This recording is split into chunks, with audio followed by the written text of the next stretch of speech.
All right, looks like it is about that time. Can you guys hear me?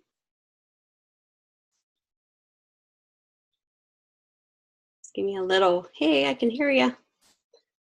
Make sure I'm not pausing my recording here.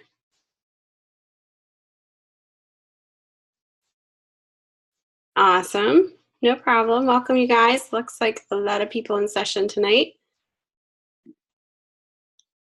All right, I'm trying to, it's been like, I don't know about you guys, it's been a long day. I'm trying to kind of get my energy together here. I don't know if it's like these nights where the daylight goes away so early. Just trying to muster up all the energy that I have so that I can get you guys prepared for this finals week. So let's get started here. All right, well, you guys, welcome to week 4, live lecture 1. We are going into our final week here. Pretty exciting, right? Kind of goes fast.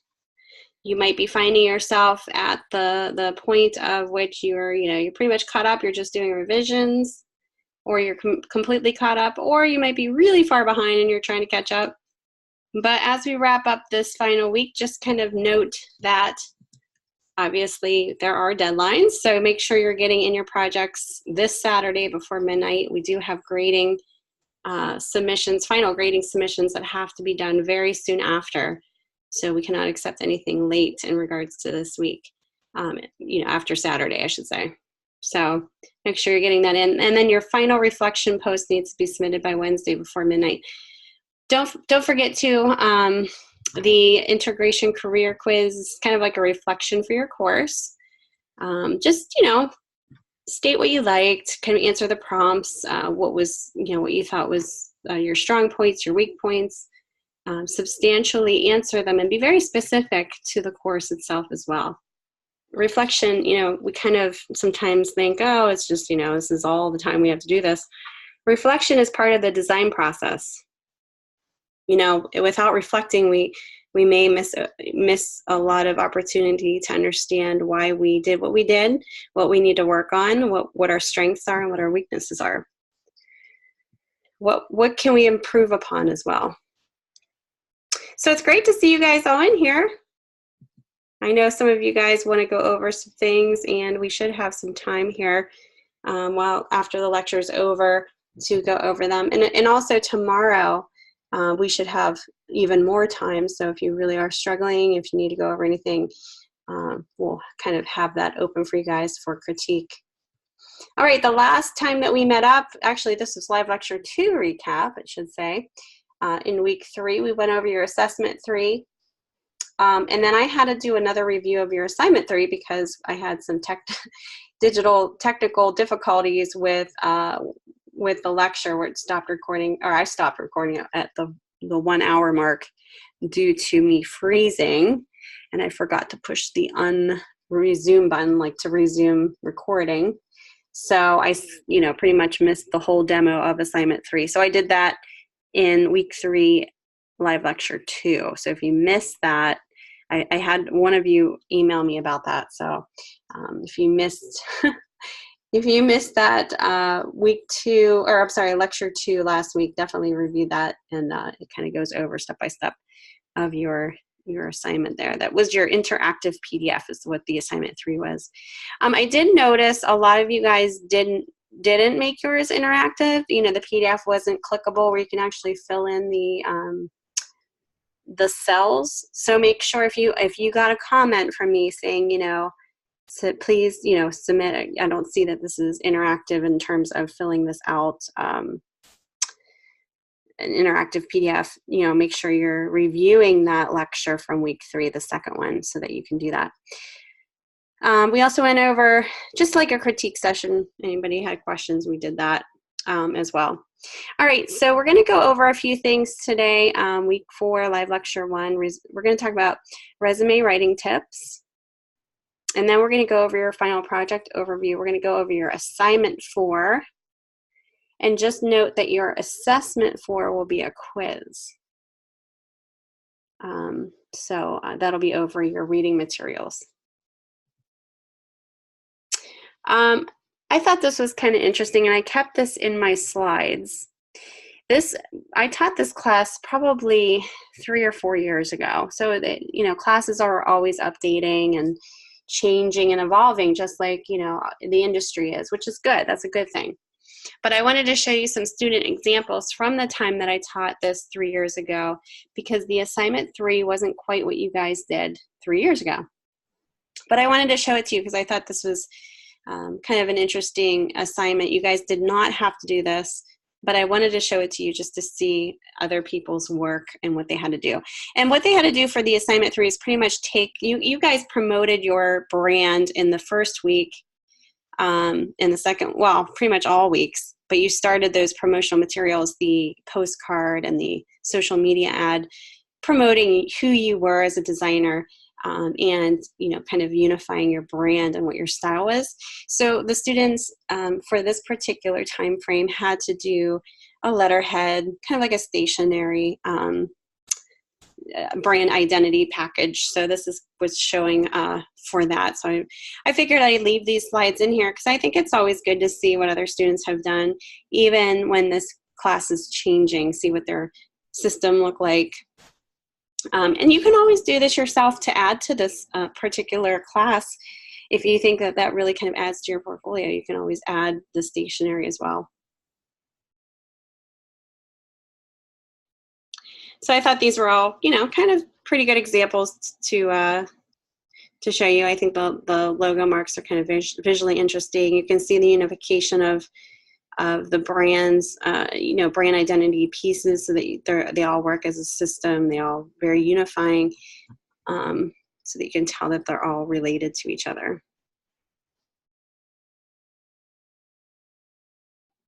I think that was all that I had. So I just kept those in there because I thought, I'll show you guys what that looks like. And, you kind of get the idea of how everything should be kind of just kind of like a branding campaign where everything has to be unified to look like one brand essence. All right, so before we get into the resume tips, let me see here. Oh, I saw somebody's face up there. I think it was, every time I stop my screen, somebody's video pops up, so kind of threw me for a loop there. Sorry about that. All right, let's go to week 4 here. You guys are on the tail end of this class. Hopefully you guys are, knowing that you're coming out of the end of this week. You realize how much you did go over. We did go over a lot of stuff, and hopefully are appreciative of things that maybe you didn't know about initially when you started this class and are more aware of now. So the learning objectives for week 4 is develop a graphic design business plan. So now's the plan, right? We did a lot of we did the mood board to set up for our brand, promotional branding, brand identity pieces. We did our budget.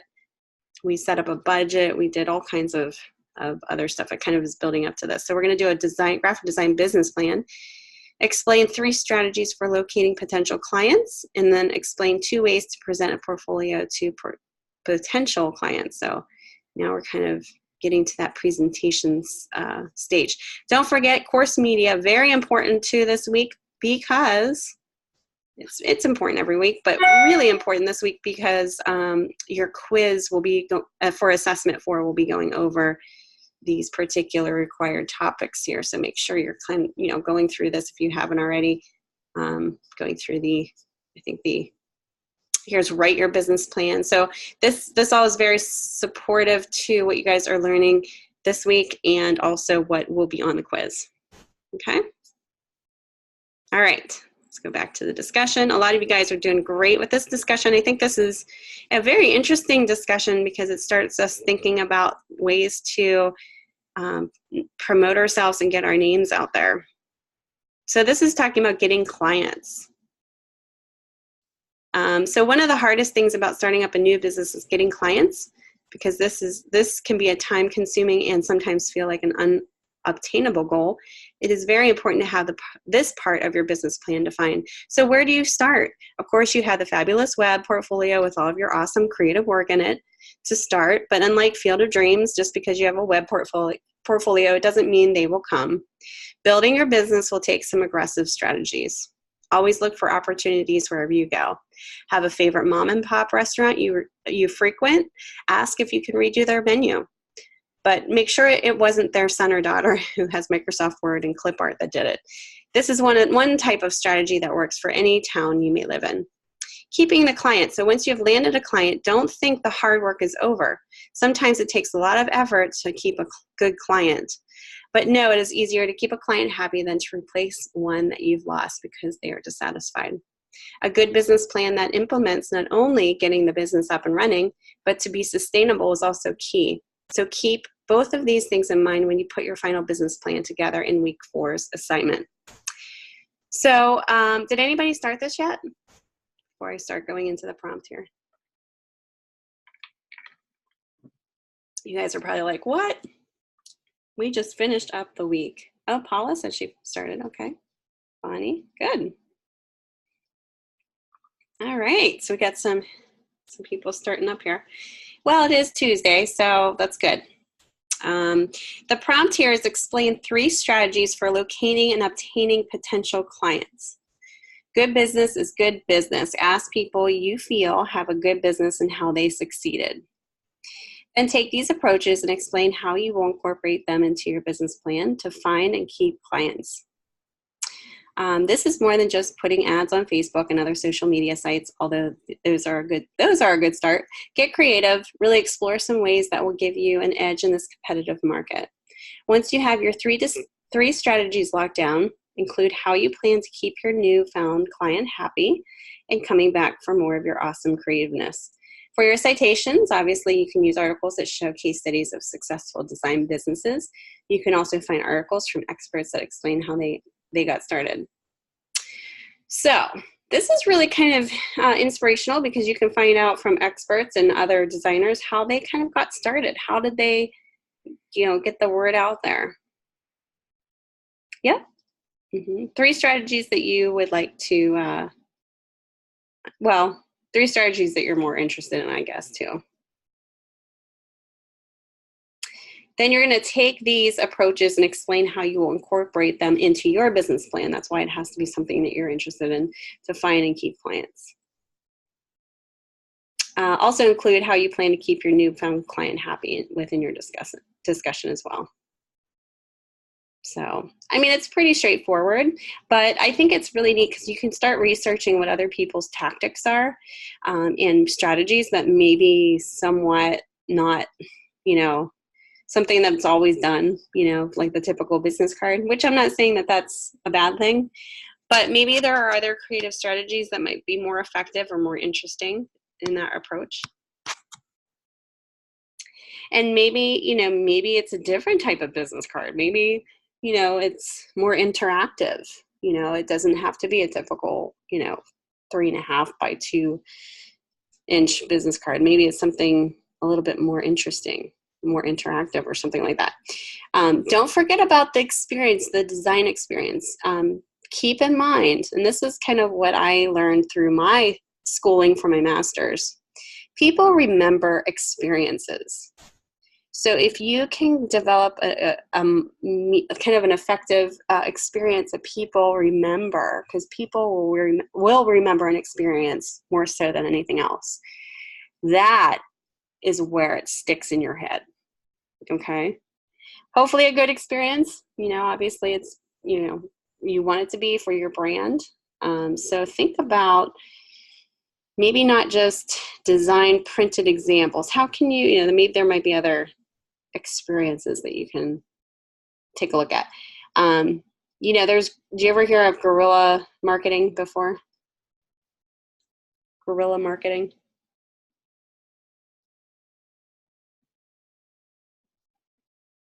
Never heard of it. Okay, so this is kind of a really interesting and fun approach. You can Google it. It's pretty interesting to see the examples too. It's called guerrilla marketing, like a gorilla, like a monkey. But it's kind of called that because it's a different way of marketing. It's kind of like the other side of the.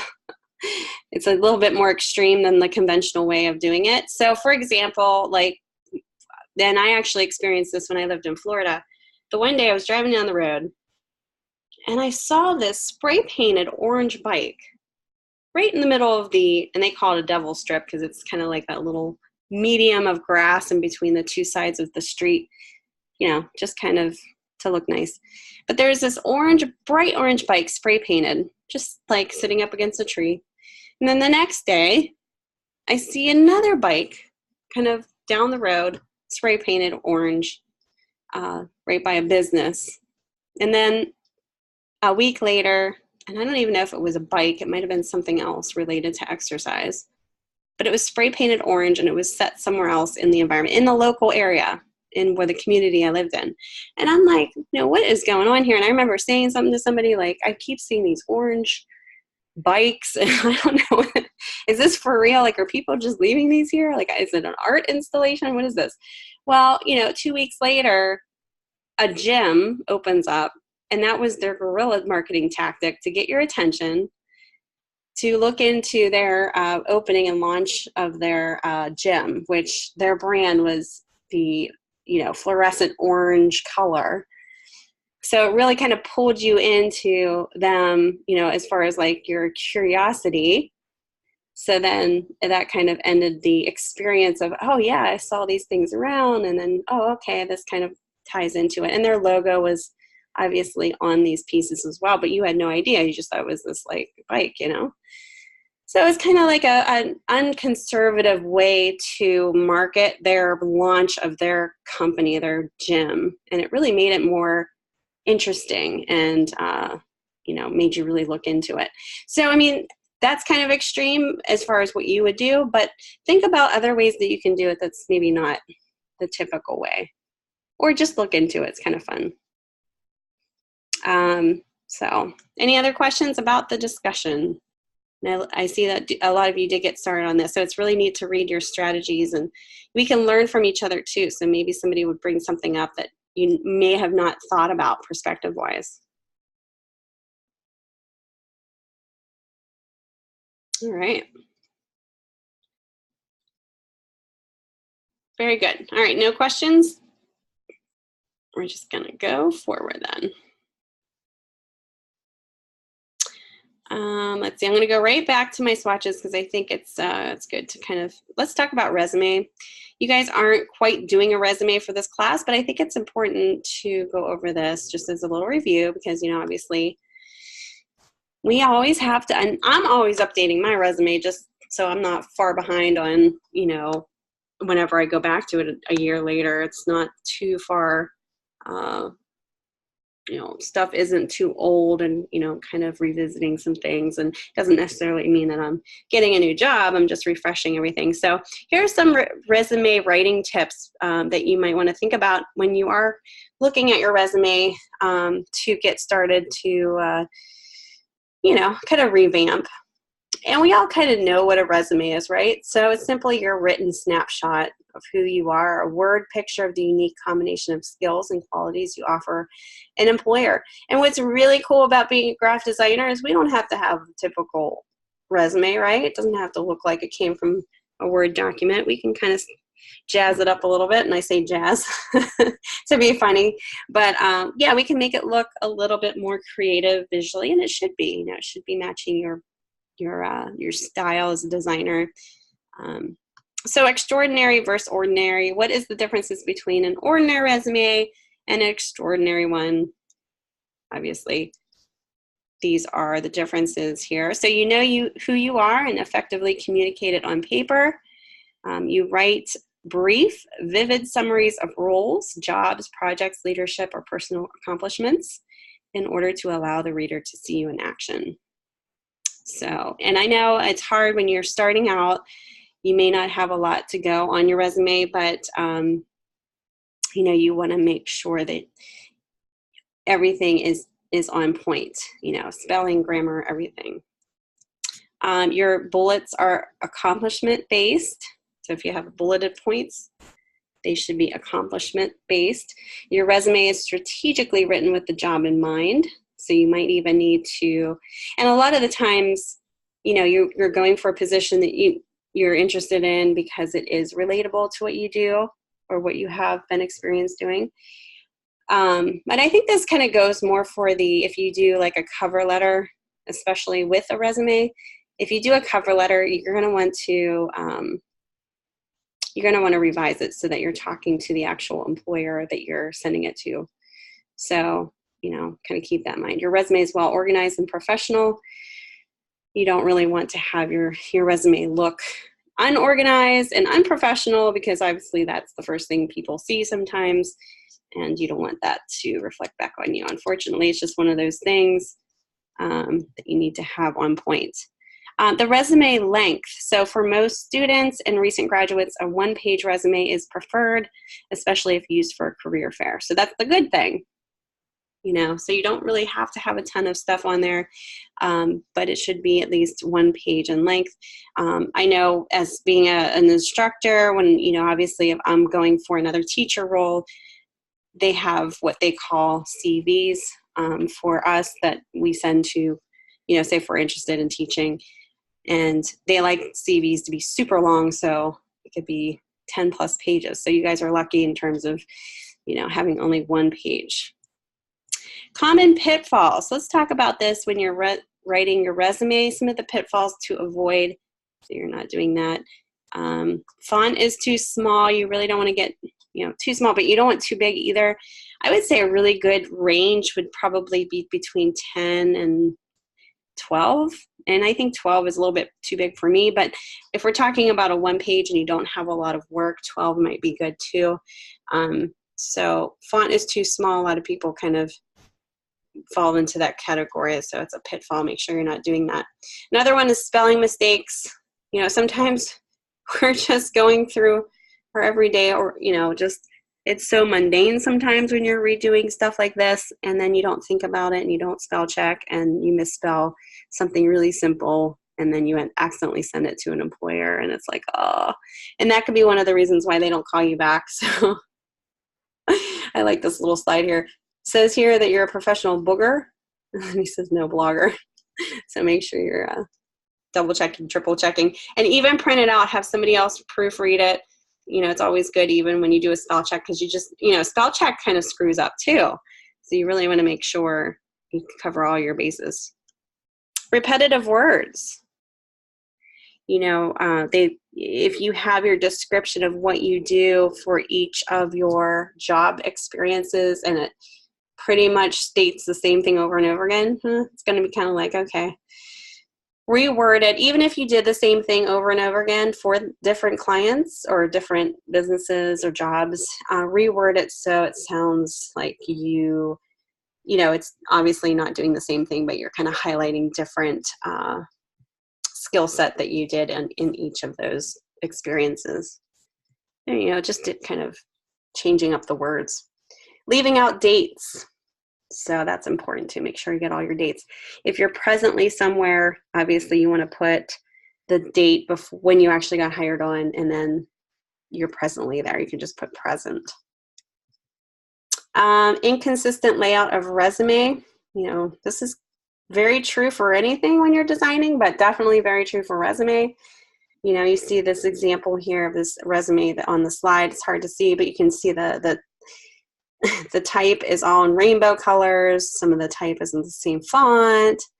The layout's just not very consistent in how it's aligned, and it's just kind of all over the place. So make sure, you have consistency with the layout, especially as a designer. That's important.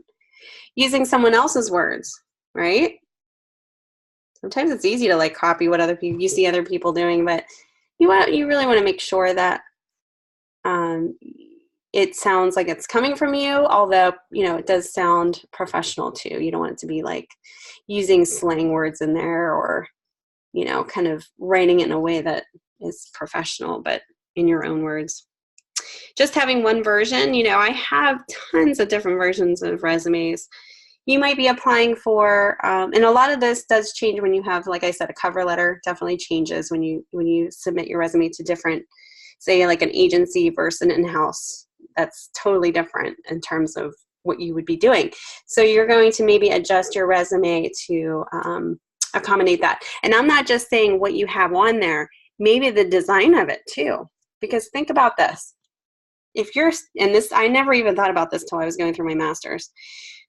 And we went through kind of a class about resumes, and we learned this, that if you're sending your resume out, say to a design agency, your resume should reflect something maybe more handmade looking, maybe more creative, like it has a little bit more of a creative edge to it, because it's a different environment, and sometimes you don't know that until you go through it. A design agency wants to see somebody really kind of going out over the, outside of the box. So seeing a resume that shows that is super important, right? Because they want somebody in there that fits that whole essence. Now, verse, if you're submitting a resume, say in-house, for an in-house job, and that means for a company that may have, say it's for one business, okay, we'll just say Target. And I don't even know if they have in-house, but I'm just saying Target because it's a big company, right? Versus like an ad agency, that's a smaller place. And I'm not saying ad agencies have to be just small, but that's kind of what I'm comparing it to. So in-house, Target, hiring for a designer, your resume is going to probably want to look different. It's going to be a little bit more, and corporate looking with a creative edge. So you might not go as extreme with it creatively. You might keep it a little bit more conservative, but still have that creative edge to it. So sometimes it really depends on the job that you're going for. And I think Target maybe might be a bad example because Target's really creative as far as what their marketing is. But let's just say it's like maybe a manufacturing company who has an in-house graphic design company. That might be a little bit more of a better example. Like a manufacturing company that actually has in-house designers. And there is such a case. And the designers aren't really doing any real exciting work. They're just kind of putting out some, boring looking original documents of stuff. So you want to make sure that your resume isn't looking boring, but it's not looking too overly creative. You want to have that to look a little bit more conservative so that they are like, okay, you might be a good fit for this. It's not way over, over the crazy creativeness type of a look that would maybe fall better with like an ad agency position. So, really kind of know that there's two, could be two different environments, maybe three, depending on what's out there. If it's a web design position, it might be different too. Common pitfalls is no cover letter, having no cover letter. So make sure you're adding in a cover letter. That's really what you use to communicate to whomever you are speaking to. And it's always good to kind of give a call or an email to somebody to see who you are talking to, who the resume would be in attention to, so that you can address it to them. And the cover letter would have their name on it. You would say, "Dear Mrs. or Mr." And then you would say something about, how you're really interested in working for their company, and you can have their name in there. And then also put in there about something positive that you really are inspired by what they do. And that really kind of tells them that you're relating yourself to their company and that you're up and up on what they're doing. So you might want to kind of put something in there in regards to maybe a project that they have worked on that you're inspired by and that you can see yourself, working on. So definitely a cover letter is important to personalize yourself. Unprofessional email address. This is actually pretty common and I'm telling you too, with students, I see a lot of this. I could tell you how many kind of funny email addresses I see. So, if you're, being a student might not be a big deal, but now that you're, if you're going out there in the world, you want to make sure you have a professional email address. You don't want to be like, star in the sky, sparkling, something like this, rather be golfing at AOL.com. Have something that's really, and it could just be your name or whatever. So just make sure you're mindful of that. Cluttered information. People don't, this is what you see here. That's pretty crammed in there. There's no visual pause in between each section here. It kind of just all reads together, which makes it harder to read, right? So you want that visual pause, that white space, to allow it to breathe so that the person reading it doesn't feel overwhelmed when they just stare at it, like, do I have to read all this? Giving that visual pause allows the viewer to kind of digest the information easier, follow it easier. and it just kind of makes it less overwhelming looking. So white space is your friend, embrace it. Including personal information. You don't really want to include personal information on your resume. You don't want to be putting that information on there. You're just putting out what professional career information and experiences that you have on there. Nothing personal should be on there. So just kind of be mindful of that as well. Using abbreviations or contractions. I've had a lot of students that do this too. I mean, abbreviations in regards to even cities that you live in and states that you live in. Everything should be written out. No abbreviations. And, you know, a lot of people don't know that. And I'm telling you, I didn't know that until I started doing my resume too. So abbreviations should be avoided. All right, any questions about that? It's kind of a nice little review of resumes.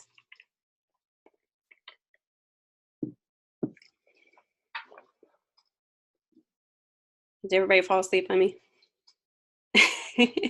Hopefully not. All right, let's go over your business plan here. Good. Hopefully you learned a little bit more. Maybe you knew all about that, but maybe just to refresh you guys on a few things is always good to do. All right, so we are going to be doing a business plan, people. Pretty exciting stuff. I'm actually going to switch here. I'm going to go to Canvas so that we can read off of their specific instructions because I didn't add any all of the information to my slide here. Did anybody start this?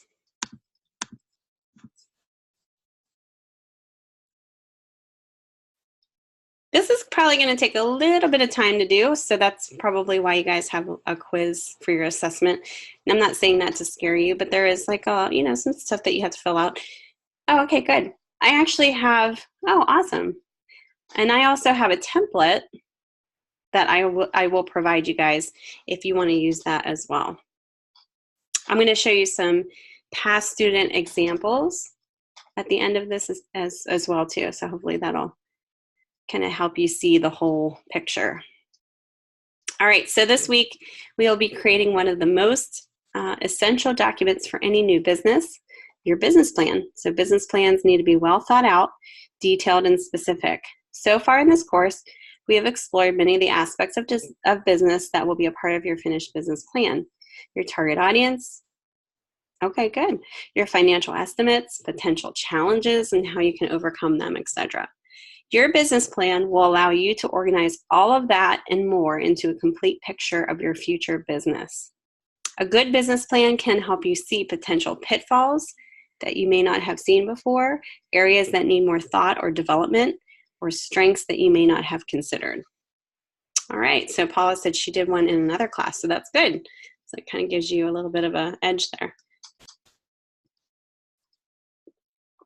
All right, so the prompt for this assignment, watch the Creating a Business Plan videos in the week's Linda playlist.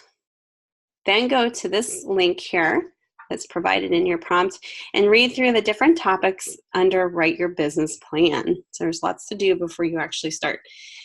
Write a business plan for your business, design business. It must include the following sections: executive summary, organization and management, company description, service or product line, financial projections using the 3-year budget from week 2, market analysis, marketing and sales. This must include at least 3 ways of locating potential clients and 2 ways to present your portfolio to potential clients. Each section must be thorough and complete. Reading your business plan should give the reader a full understanding of your business, the industry, and how your business in particular is going to succeed. Because you are graphic designers, your business plan should be professionally laid out and visually appealing. You may write the plan in Word, but the final document needs to be laid out in InDesign. And what you're going to do is basically that whole system that you've been working on that kind of ties into your brand, you know, your budgets, your postcards, your social media, all of that should kind of look like it all belongs together, including this. Okay, so you're going to make it kind of your own style, kind of what you've been using so far. All right, so the video that you need to look at is in your course media that I kind of went to in the beginning before we started. And then this link here will take you right to this article that you will need to kind of read before getting started. It just kind of talks about different plans, traditional business plan, which is very detailed, takes more time to write, and is comprehensive. Lenders and investors commonly request this plan. You have the lean startup plan. This type of plan is high level focus, fast to write, and contains key elements only. Some lenders, investors may ask for more. And then it kind of goes in a little bit more in detail about each of these, and then what goes into this. So the traditional business plan, they're kind of giving you each section and what you should include and look out for. So here for the traditional business plan format, you have the executive summary, a company description, market analysis, organization and management, service or product line, marketing, sales, funding request, financial projections, appendix. You guys don't have to do that. And then you can see examples here. Let's see if I click on this. Oh, it's a Word file. Now these are examples that, obviously are going to look a little different than yours, but you can at least kind of get an idea of how they're worded, maybe not visually what they look like, because obviously you're not going to be doing yours in Word. You're going to be more creative than this. But this is the first example there of this person's business plan. So you can actually go in here and say, okay, what did they put under product? We Can Do It Consulting provides consulting services to small, medium sized businesses. Our services include office management, so it kind of goes into each section. Mission statement. One sentence here: to provide quality service to our clients that will help their companies prosper and grow. You might want to obviously add more detail to that if you're, if you want as well. Primary members, legal structure. Then it goes into market research. So it just kind of gives you a nice idea of here's products and services, pricing structure. Yours obviously won't have word for word what they have, but you can kind of get the idea. All right. Let's see. Lean startup format. This is kind of just showing you each traditional and lean, what they would go over. So you can kind of check that out. All right, let's go back to our instructions here. So at least, these are the things that you need to have in there. Not saying that you can't have anything else, but that needs to be in there for sure. All right, with that being said, let me go to this template that I have. I'm going to give this is a template that I found online, so I'm going to give you another template that you can actually work in. It's an InDesign template. This is a PDF. So this is just kind of like another example of a template that I just wanted to show you here. So a business plan for a startup business, this kind of talks about what should be added in here. And it's just telling you how you should kind of get this started. So here is the business plan. And then you can have obviously your logo, where you're located, contact information on the first page. There's a table of contents. And in here, they kind of broke it down into sections. So executive summary is on one page, general company description, products and services on another page, marketing plan. All right, executive summary kind of gives you some tips here. And I'm going to provide this to you guys in announcements too, this PDF. And it just gives you tips under here. So it's not what you should write, it's just giving you tips on how you should go about your executive summary. So write this section last is what they're telling you. We suggest that you make it 2 pages or fewer. Include everything that you would cover in a 5-minute interview. Explain the fundamentals of the proposed business. What will your product be? Who will be your customers? Who are the owners? What did you think the future holds for your business in your industry? Make it enthusiastic, professional, complete, and concise. And then if you are applying for a loan, state clearly how much you want, precisely how you are going to use it, and how the money will make your business more profitable, thereby ensuring repayment. So that would be a big, and this is, they're telling you to, you should go back and fill this in after you do everything else. The next section is the company description. I think this is number 3 on your list here. So what business will you be in? For example, what will you do is what you're going to explain here. The mission statement, many companies have a brief mission statement, usually in 30 words or fewer, explaining their reason for being in there. Let me zoom in here, and their guiding principles. If you want to draft a mission statement, this is a good place to put it in the plan, followed by company goals and objectives. So goals are destinations. Where do you want your business to be, for example? Objectives are progress markers along the way to goal achievement. So for example, a goal might be to have a healthy, successful company that is a leader in customer service and that has a loyal customer following. Objectives might be annual sales targets and some specific measures of customer satisfaction. Talk about your business philosophy. What is important to your business? To whom will you market your products? State it briefly here. You will do a more thorough explanation in the marketing plan section. Describe your industry. Is it growth industry? What changes do you foresee in the industry, short term, long term? How will your company be poised to take advantage of them? Describe your most important company strengths and core competencies. What factors will make the company succeed? What do you think your major competitive strengths will be? What background, experience, skills, and strengths do you personally bring to this new venture? Legal form of ownership, sole proprietor, partnership, corporation, limited liability, corporation, LLC. Why have you selected this form? Would all go here. Products and services is another section. Describe in depth your products or services. Technical specifications, drawings, photos, sales brochures, and other bulky items belong in appendices. What factors will give you competitive advantage or disadvantages? Examples include level of quality or unique or proprietary features. What are the pricing, fee, or leasing structures of your products or services?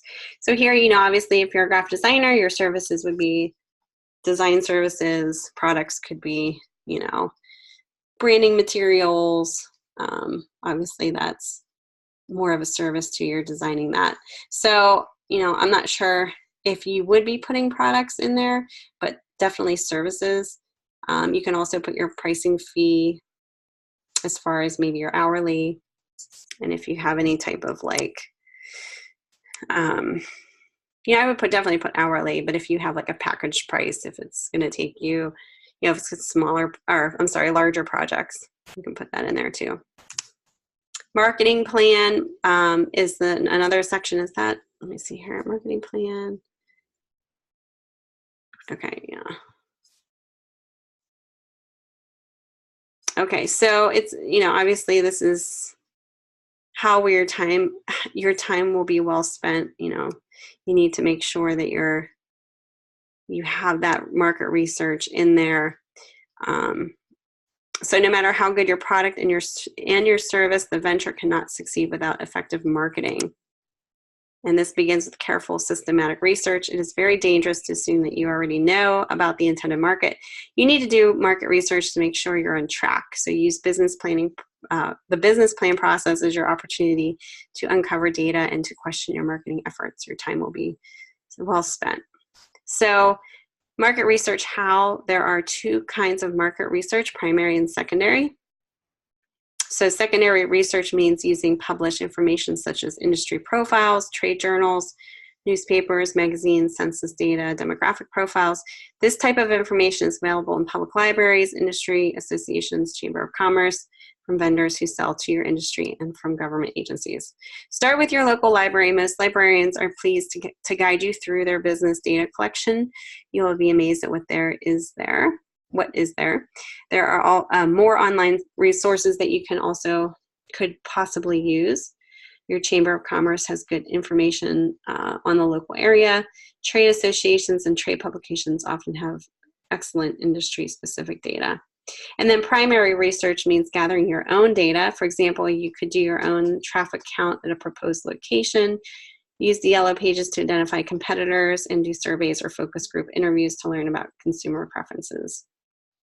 Professional market research can be very costly, but there are many books that show small business owners how to do effective research themselves. So in your marketing plan, be as specific as possible, give statistics, numbers, and sources. The marketing plan will be the basis later on for all important sales projections.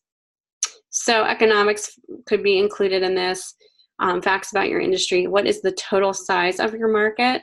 So basically what you're doing is you're just kind of getting the idea of what's out there. What's the size of your market? You know, what percent share of the market will you have? This is important only if you think you will be a major factor in the market. Current demand in target market. Trends in target market. Growth potential and opportunity for business of your size. What barriers to entry do you face in entering the market with your new company? So we might talk about these points here. How will you overcome those barriers? How could the following affect your company? Change in technology, for example, change in government relations, change in economy, change in industry. Kind of looking at all the possible things that could happen. And then it goes into your product and your customers. This is important. I think customers is in your service or product line, marketing and sales. Okay, I don't think this is organization and management. I'm looking at the list that you guys have to have in there. You know, this is where you guys did the mood board. You're kind of looking at your target audience. So this is kind of where the customers would come in here. This is definitely looking at their demographic profile. What is the people that are actually going to be coming to you? What are they? How old are they? What's their gender, location, income level, social class and occupation, education. And then competitors. What products and companies will compete with you? That can all be added into your market analysis as well. Here's kind of a nice little table, competitive analysis. You can kind of put yourself against your competitors in this regards and see what your strengths and weaknesses are so that you can kind of put yourself in the best position possible with your business. So you have a niche.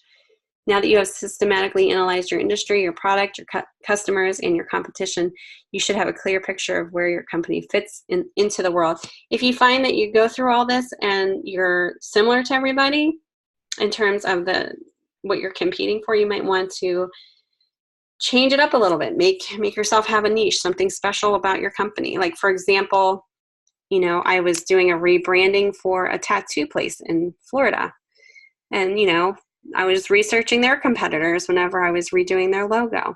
And a lot of their competitors didn't have what they had. Their niche was that not only were they a tattoo place, but they also bought this building that they tattooed inside that was like an art gallery space. So they would actually show and feature artists within the community in there. And then they would have gallery showings on weekends, and they'd have a DJ and food and all this stuff, but then they'd also be tattooing. So that was kind of like their niche. So it's kind of like a little bit of a twist to your business that makes you more special and unique. And going through your strengths and weaknesses when you look at yourself versus your competitors might give you that position where you're like, okay, I need to be a little different here. What can I do differently? Strategy. Let's see what else goes in here. Some of this is a little bit more detailed than what you guys have to worry about. So I'm kind of skipping through here. And like I said, this is just kind of giving you not exactly all the stuff that you guys have to put in here, but just giving you a look at an example of how you could structure this. You are only focused on what's kind of provided in your prompted section there. So executive summary, organization and management, company description, service or product line, financial projections, market analysis, marketing and sales is pretty much what you guys are are working on there. Okay, so a lot of this stuff does look very overwhelming. I'm skipping through this because I don't want to totally overwhelm you, because this isn't what everything that you have to do. I'm just kind of giving you that look into it. Okay, here's an example of Barclay's business plan. I'm just not going to read through this. I'm just going to show you it real quick. Barclay, here are personal details. Okay, they have it so you can actually click in here. It's a template you fill out yourself. Okay, which is kind of nice. What's your business name? You know, all your personal details here. Knowing your business, short-term goals, long-term goals, pricing, knowing your market. This is just another template that you can kind of be inspired by customers. This is demographics again. Comparing your competitors. You don't have to show this, obviously, but this is another example. Location, promotion, finance details. All right, so this just kind of shows you examples here. I am going to give you guys this template. If you want to use it, you don't have to. I just did it in InDesign. I'm going to show you here real quick. It's about 8 pages. If you started this, that's fine. You don't have to use it. Or if you started this and want to use this, that's fine as well. Because maybe you're like, oh, well, I didn't know what to do, but now it kind of seems like this might be easier. That's fine too. This might save you some time. But I did this very generally so that you guys can come in here and actually click in here and redo this yourself. So don't think that you're stuck to this format at all. So the cover would be here. And you can come in here and say, okay, I'm gonna make this black and kind of make it look more like your company or whatever you have going on in your promotional materials in the past that you worked on, your branding materials, pull in your logo, all that stuff.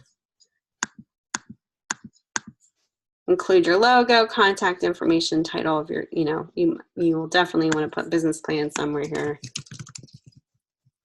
And then your logo. I might want to even open up, say, my past design pieces here. Let me pull up some so I can show you how I would do this that we worked on in week 3 or week 2.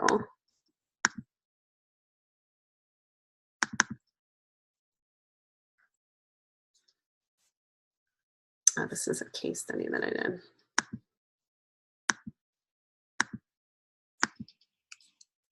You guys don't have to do case studies.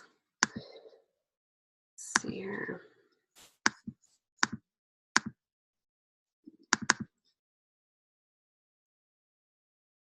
These are lecture slides. Sorry guys, I'm usually more organized than this. I'm trying to get my demos. Okay, so this is part of that demo. I'm just going to pull these, copy and paste them in here. So for instance, maybe I'll make this like this color to just kind of match what I've been doing. And then maybe even type-wise, putting business plan.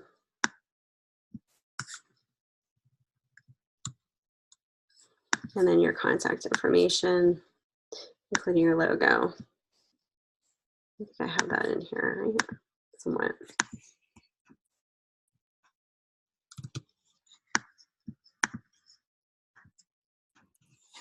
You don't have to make this totally look like your ads, just kind of pull some similar details in here.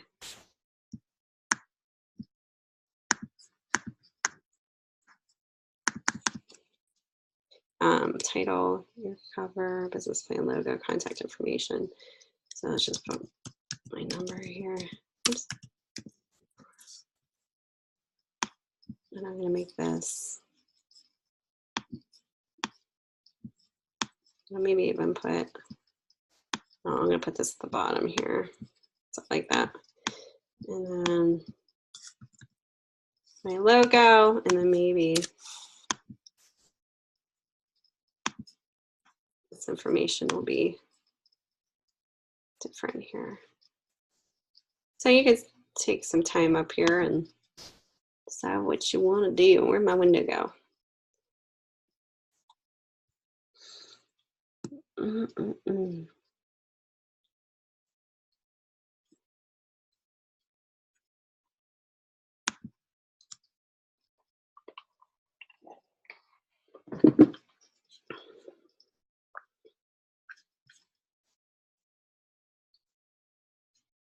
There we go. Now, for some reason, it's like taking forever to do that. I'm going to do 12 points. I'm going to do right justified.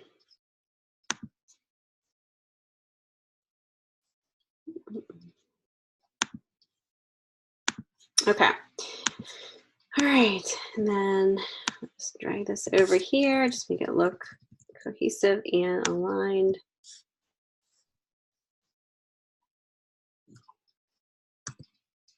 Something like that. Maybe pull this up just a little bit. So that could be like your cover page, for example. Okay, I'm not going to save this because I'm going to undo it. All right, so that would be the first page. And then you get to the second page is table of contents. So here you can kind of give sections. So I gave sections B1, B2, B3, B4, B5. And you can go in here and you can leave it as such. You can change the font to whatever font that you've been using. I think I've been using in my stuff Avenir. Oh, it's already set, so that's good. But then you can start designing this page. You don't have to keep it like this, but it pretty much lists everything that you could hit upon. Now, what I would do is actually go back to your, let me go back here to your actual assignment, and I'm going to just copy this part, highlight, copy. And I'm going to bring this back into this page because I did this a couple years ago, this actual example here, so it might be a little different than what is needed for what they're actually asking for in the prompt for this project now. So what I would do, and I'm going to paste in here, executive summary, that's already here. Organization and management maybe would be where marketing would be. Oh wait, but this is where service or product line. I'd have to switch this up for you guys so that this makes sense. Company description is already in here. So you can leave that executive summary, service or product line, and that's right here. Financial projections, which is here. So you could just put, you can keep this, or you can just put financial projections.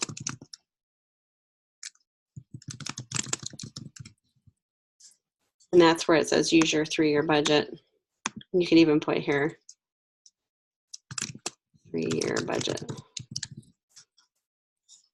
Market analysis, which would be this, so you're good there. Marketing and sales. Yeah, so I would probably eliminate that. I'm just trying to eliminate some stuff that you guys don't need,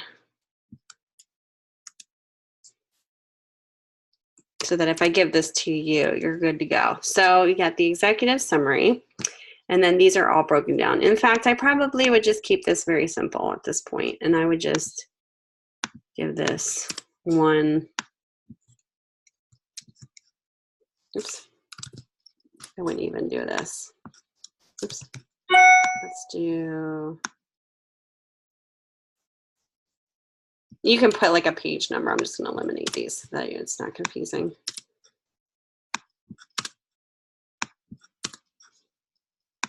Two, three.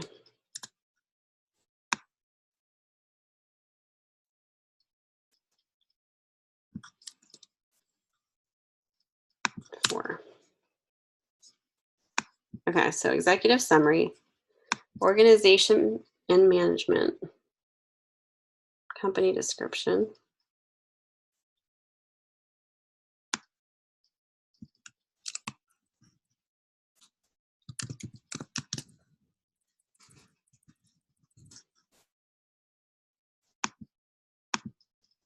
Business description, service or product line, which is already here.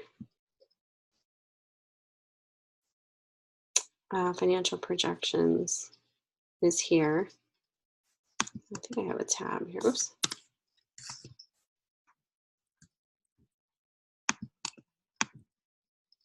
There we go. Okay. Excuse me while I go through this for you guys. I want to simplify this as much as I can so you guys don't have to do the over the amount here. So you have, there we go, executive summary, which is here. Business description. I always think that like maybe I can even just organization management.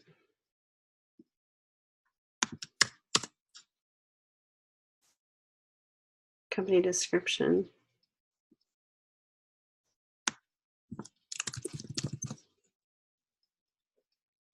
Service or product line is here. Financial projections is here. Market analysis.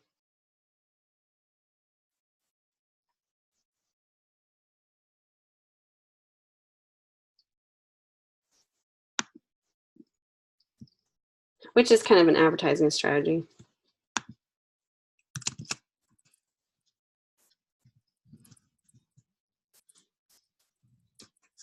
And marketing and sales, which is kind of like pricing. So I'll put marketing, sales,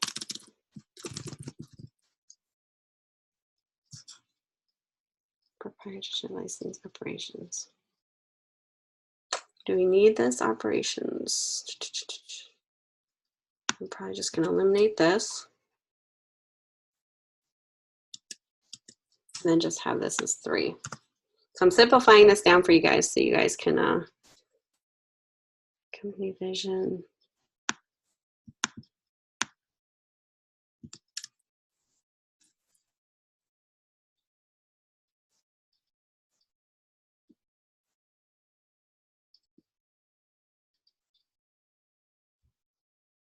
Okay. I'm going to leave these 2 in here. You don't have to do them. I'm going to leave those in there. Everything else should be pretty much aligned to what you guys are doing. Okay. So I definitely put this on my desktop here. Simplified this for you guys. So executive summary, marketing, and financials are in here. So you can definitely go in here and change it up visually. And then as you go forward, the executive summary, I might need to edit this out too. I will go through this and kind of eliminate what I eliminated here so you guys aren't doing double duty. But this pretty much is where you would put this information. And what's nice about having this template is it tells you tells you, what to put under each of these, okay? So it's kind of a nice little guide, if you will. All right, marketing goes into a lot of this description too. And I will go in here and eliminate anything that I eliminated before. Marketing as well. I believe I took out the whole operation, so I'll just take this part out. Financials. Yeah, so I'll revamp this. I didn't realize that I was actually, we were actually not doing these here. So just simplify it a little bit for you guys, but at least you can kind of see what maybe more of a lengthier one entails. So delete this one. And what I'll do is I'll just, when I'm done, adjusting this, I will save this as the InDesign file and put it into the, into announcements so you guys can access this and then make it like your own custom layout. Does that make sense? So I'll just kind of go through here and eliminate kind of what I eliminate in your table contents in the actual template here. I'll go through each of this and kind of simplify this for you before I post it to announcements. Okay. What page is this on? 6. Eliminate this all together. Yep, I'll do that tonight.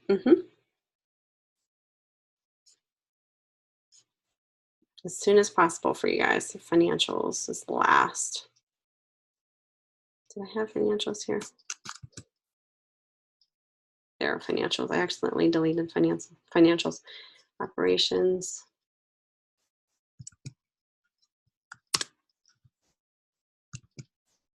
It's because it's linked. Okay. Just going to delete all of that, and financials will bump up here. Yeah, I'll go through this. You know, I'm actually going to take a quick break here. I'll go through this now and eliminate some of the stuff in here, and then put this in announcements tonight for you guys. Yep, you're welcome. It'll kind of save you guys some time, maybe help you guys kind of steer you in the right way, so you're not like trying to, you know, all that other stuff that I showed you was so extensive and so overwhelming. I don't want you guys to freak out when you start. So I figured this might help you guys get started without feeling like, oh my God, I have to do like 20 pages. Because it is a lot of stuff. So I want to kind of keep it as simple as possible for you guys.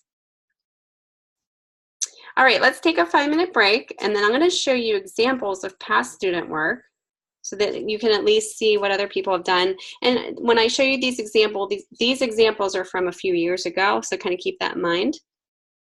So they might be a little bit more detailed. I'll have to take a look at them because I actually didn't.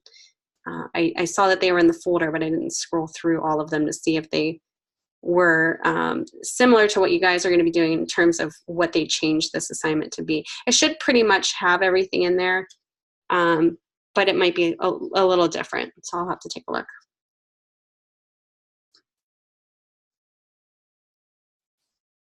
All right, so let's go ahead and let's take a break here. And then we'll do a 5-minute break, and then we'll kind of come back. I'll show you some examples, and then I'll just kind of open it up for you guys if you want to show anything, have any questions. Does that sound good? So kind of get your work prepared if you need to share your screen or anything.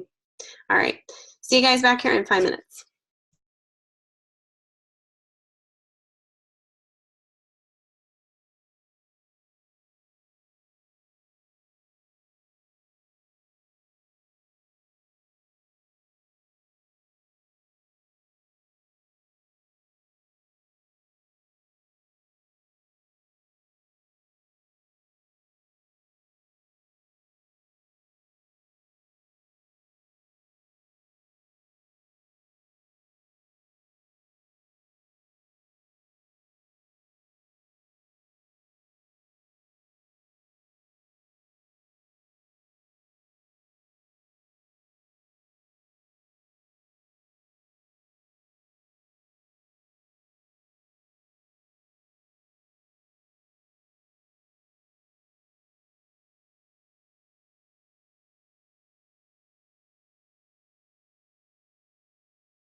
All right, can you guys hear me? It took a little bit more time here just because I was editing this document for you guys so it would be ready for you. Okay, good. Awesome. All right, so the only thing I need to do is change this cover because it'll be your cover. But I did go through here and I edited the table of contents like you saw me, and then I went in throughout and actually edited it to better link up with what you guys need to do. So I kind of eliminated what needed to be eliminated. All this stuff you'll need to obviously take all of these text here out and add your own. So just kind of be aware of that because it's just telling you what to put in there. So you have your executive summary for this page, and this can be more than one page. It's just kind of what I have it in here for. Marketing here, so I broke it down, products and services, target market, advertising strategy, market and sales. So you can kind of read under each one of these what to place in there, what to state for each one of these. So again, you'll be plugging in your own verbiage there. Marketing to continues to marketing to advertising strategies. And you might not add all of these details in here. You might add, a few, so you don't have to do every single thing here. Just kind of pick and choose what's best. Financials, this is where you're going to actually have your 3-year budget shown here. And that's it. So what I'll do is I will go back here. And I'm going to change this to be more for you guys so you can set this up in your own way.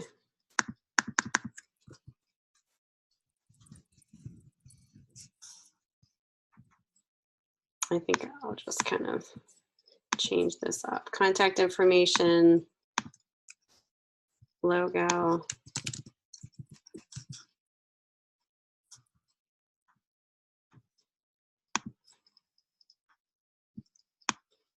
I'll just kind of basically put it out there so you guys can change this easily.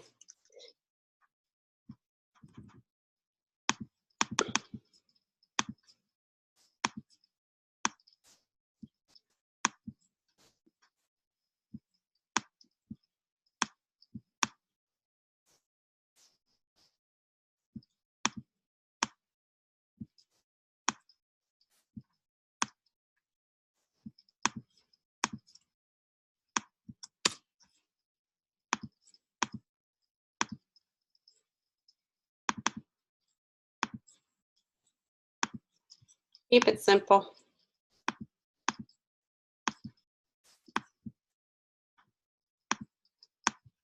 Okay. And then zoom out and get rid of all the side stuff that I put in here. All right, so this will just be like your general template here, and I'll just paste this to your announcements. Okay, good to go. Let me just make sure this is actually saved on my desktop. Yeah. Okay, it'll be named template so you guys can get it. All right, let me show you some past student work here.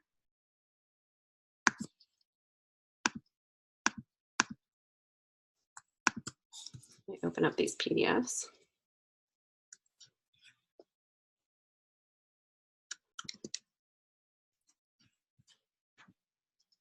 I'm kind of interested in seeing all of these because like I said, I haven't seen these in a while here, so in a while. These are all past students that I had in this class a few years ago.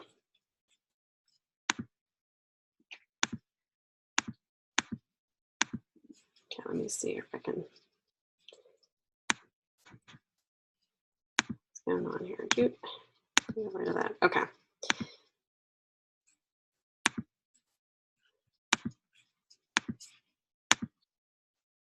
All right. Billy Beard, BB Design Studio.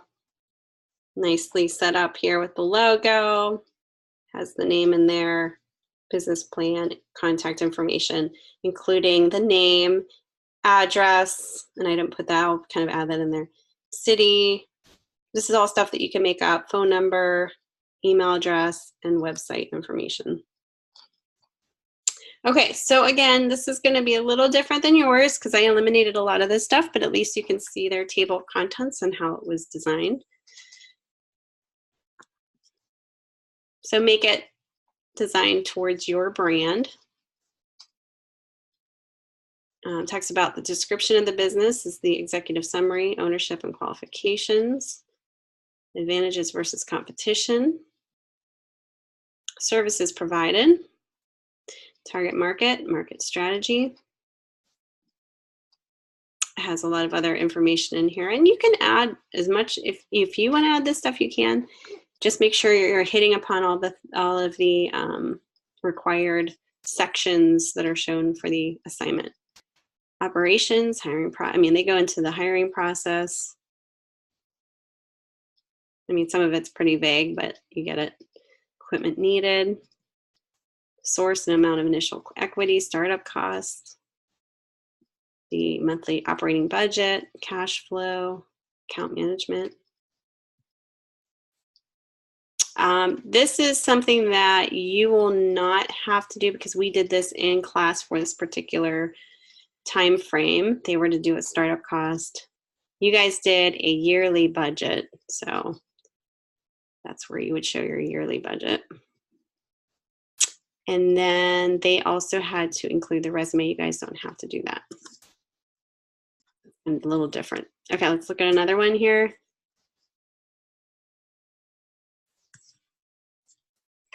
Cover. And this one, they're showing the competitors. So very detailed here. Office Max, Staples, FedEx, their audience.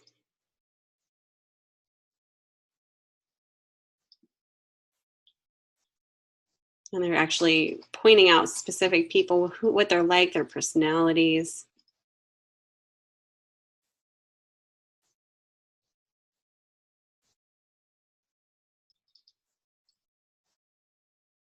Our location. Actually have pictures here with specific information on that site, different sites.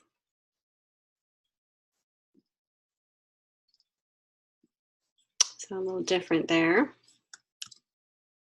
There's another one, cover. Oh, these are case studies. Actually, these are different. I'm sorry, you guys, that's case studies. I think I had these mixed in here. Sorry, that's probably why I was like, wait a second, they're looking at businesses. Yeah, so this is a business plan. I kind of mixed case studies in here. We had to do a case study for one of the weeks for this class. Okay, so forget about the last two that you saw. The first one was the business plan. This one is a business plan. Sorry, guys. So this looks a little bit less confusing here probably for you. Table of contents, nicely spaced out, aligned using the leaders. Very easy to read, especially for something like this, a lot of information. Executive summary, marketing, advertising strategy is here. Word of mouth advertising will be the first and foremost advertising technique. Social media websites like Facebook, Twitter, blogs, just kind of giving you an idea of what other people are kind of looking at here. Startup costs, monthly operating costs. You guys will have your 3-year budget in there. You guys will not have an appendix. Your appendix will kind of be where the financials are. Okay.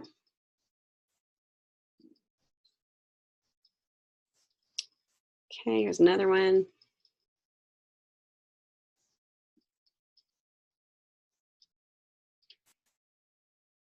Executive summary, nicely done on one page.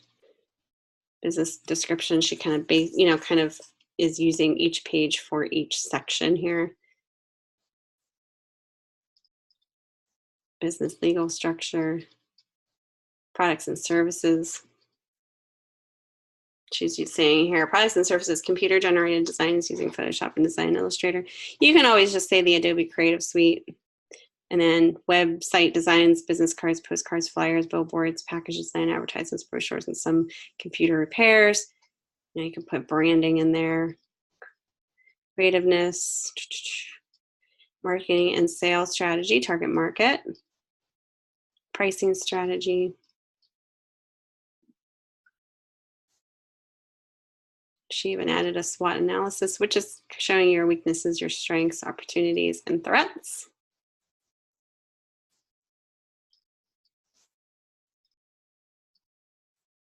So looking at the positive and the negative and the opportunities that you can come from that.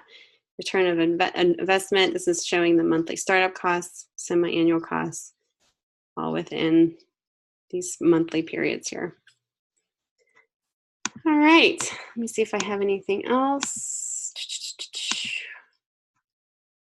No, I think that's the only examples that I have here. But that kind of gives you a good idea of what you guys will be doing. So this is gonna be a little different in regards to what is now placed in there that you need to have. But that doesn't necessarily mean you can't add to this. If you want to add, if you want to add a mission statement, because it's not listed here, that's fine. You can add that. I would, obviously if you're adding stuff to it, that's great. I wouldn't say that, I would give you extra points for it, but it's definitely showing that you're, going above and beyond. So that's good. You don't have to, though. I won't dock you points if you don't. Just as long as you're hitting upon these particular sections, you're good. Any questions about that?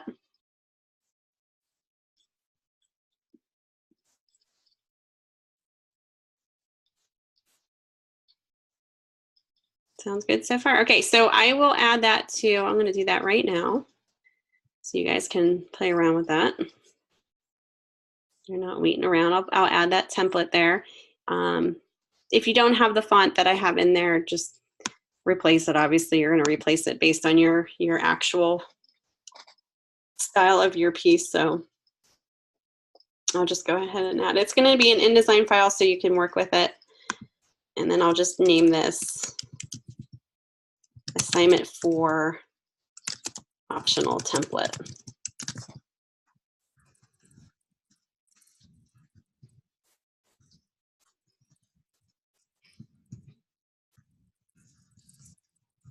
Okay. All right, so I'll just go ahead and upload that for you guys. You can download that whenever and go for it.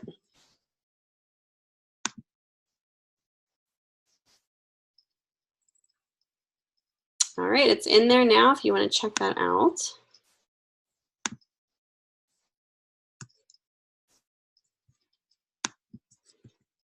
All right, so let's go forward here. I think I have a few more slides before we get into opening it up for you guys. Just a little review here, executive summary, what to add in there. Whatever is stated, you guys don't have to worry about an appendix, but just make sure you're hitting upon those points. The executive summary pretty much explains the fundamentals of the proposed business. What will your product be? Who will your customers be? Who are the owners? And what do you think the future holds for your business and your industry? You could have subsections, but like I said, you can use that template that I gave you, and this kind of goes into your executive summary. Business description, ownership, company vision, goals, objectives, and business advantage. What business will you be in and what will you do? For example, you can show legal form of ownership. We talked about this too, sole proprietorship in the beginning of this class. LLC, why have you selected this form? You can have a mission statement in there, although it's not stated in that list of requirements. And then this just talks about what it is. So many companies have a brief mission statement, usually in 30 words or fewer, explaining their reason for being and their guiding principles. And a lot of this stuff I just kind of went over in that template I showed you before.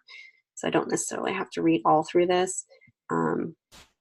Business advantage, the niche that we were talking about, and then breaking it up in the B2 section, which I kind of changed up for you guys. Products and services, describe in depth your products or services. What factors will give you competitive advantages or disadvantages? What are your pricing fee or leasing structures of your products or services?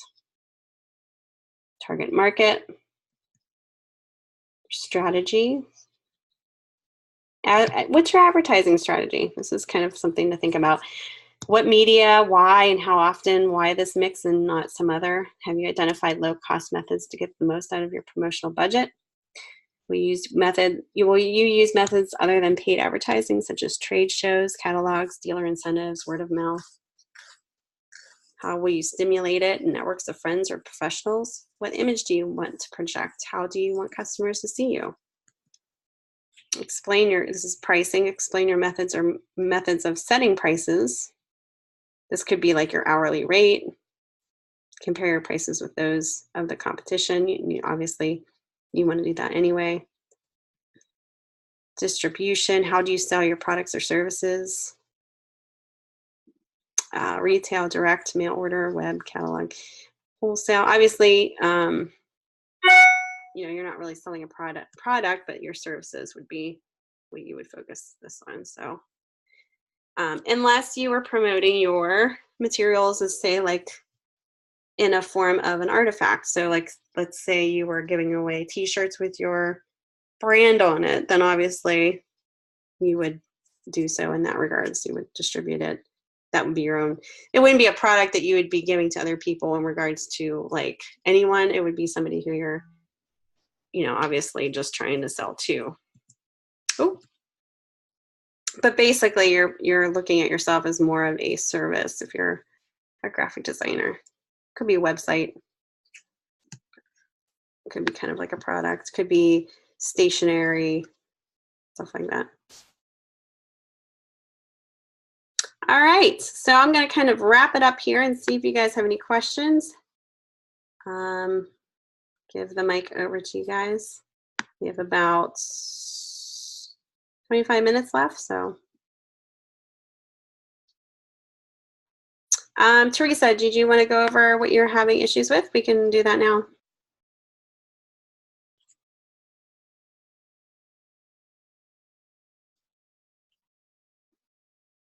Oh, okay. Okay, so you can get your stuff together and we can take a look. Thank you, Paula.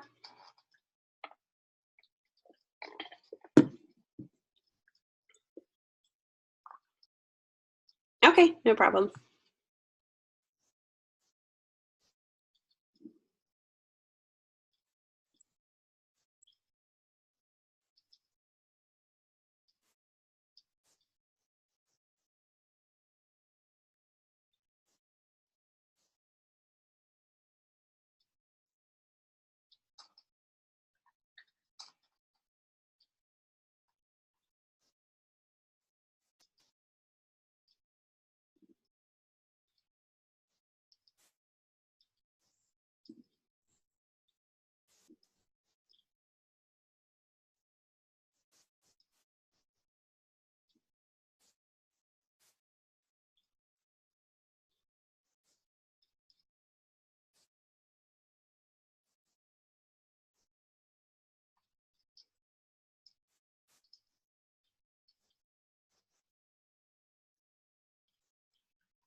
Oh, okay, Teresa, sorry.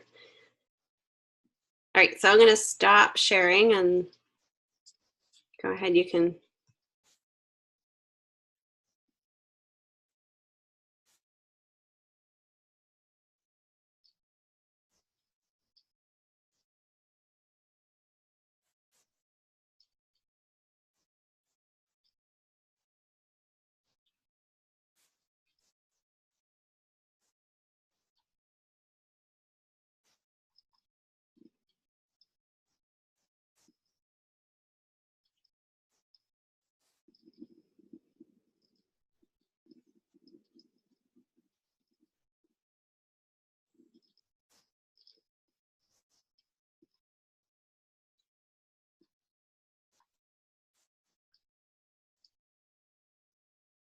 Okay, can you share your screen, Teresa?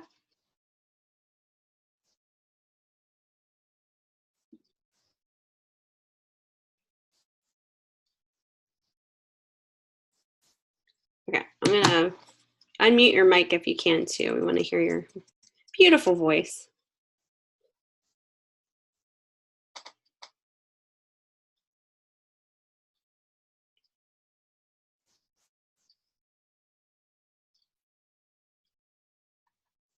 Okay, we can't hear you.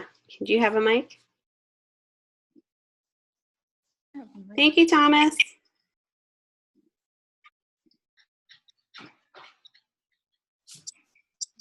Okay, I think I can hear you. Can you hear me? Yes, I can hear you. Okay. So what is your issue that you're having? I have no idea what you told me to do. You told me to do something interactive. Did you watch the lecture? I was in the lecture and last Tuesday, and I did watch it. Okay, so if you watched it and you were in the lecture, you did see that I was showing you how to make the cells in InDesign where you would need to plug in your information. So pretty much creating this in an interactive PDF that I already did. Well, see the information that you have in there? It says Bill 2, and then it has the Orlando Sentinel. You want to keep that all blank as cells. And then what you'll do is make those, you'll make them interactive in InDesign once you have those cells in there. And the cells are just, you're just drawing out little rectangles initially, like I showed you. And then once you draw out those little rectangles, you're gonna make those interactive, how I showed you step by step how to do. Same thing with the items. So mini comics, articles, black, white photos, those 3 sections will have their own little cells. So you'll just take that wording out and just put a cell in there and then make that interactive. Same with the quantity and the total.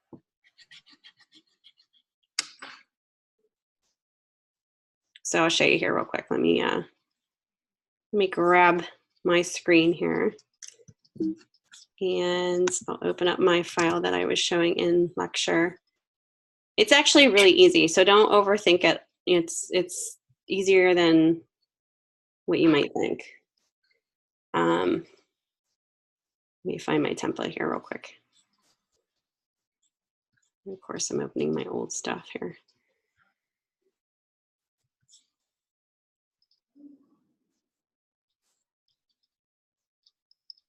Okay. And that was week 3. I have lecture 1. Oh, I don't know why it's not showing an old case study that I did here. Hold on. Lecture 1. Okay, here we go.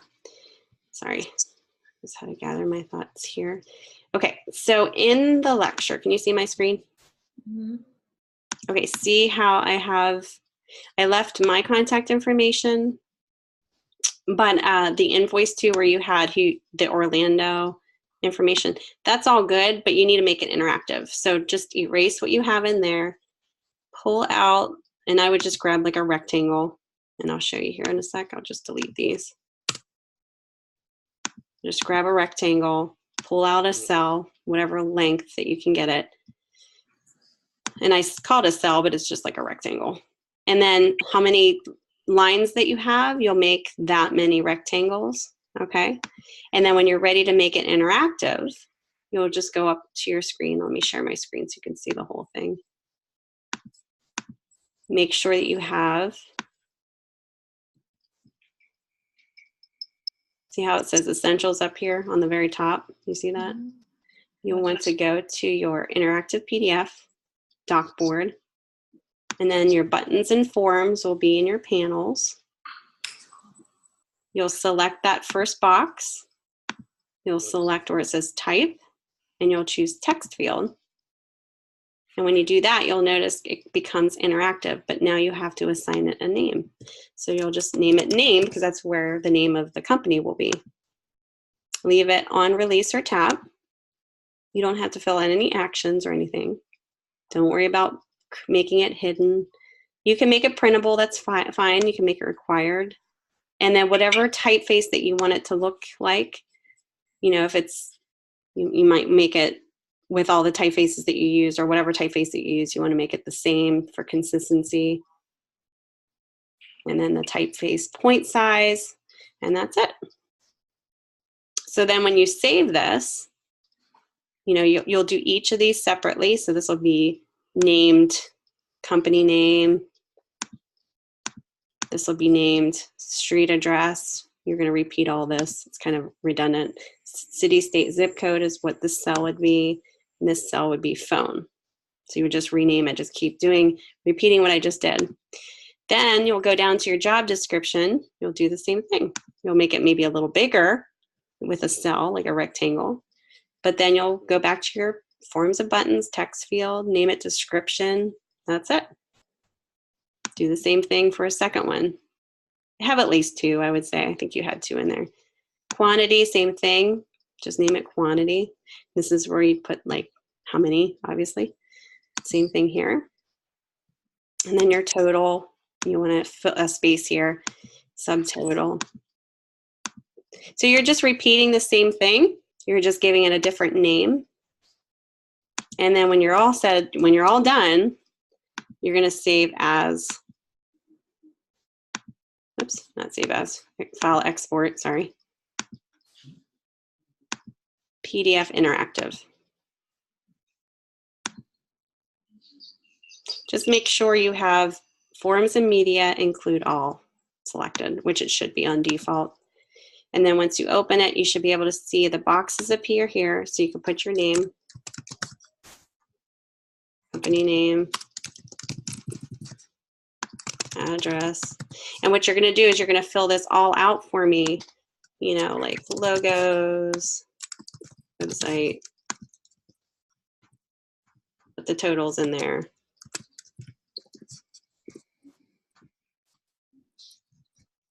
Then you're going to total it up. Just put all this information in here so that I know that, it's fillable. And then when I open it, I don't have to, I'll click on one of the boxes, but I'll see that you are putting this all together.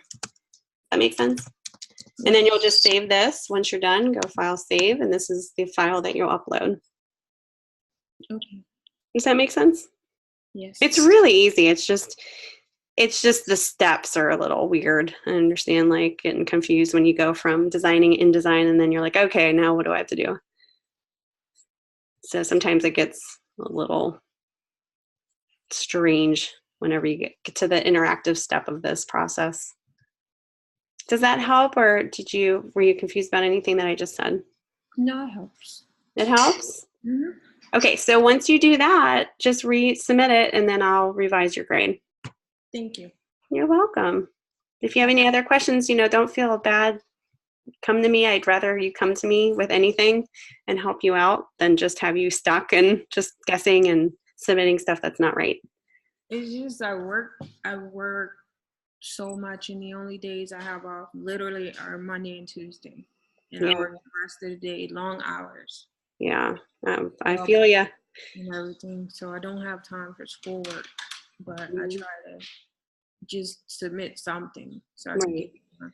All right, well, we'll work it out. Just keep, doing what you're doing and revise, and I think you should be good.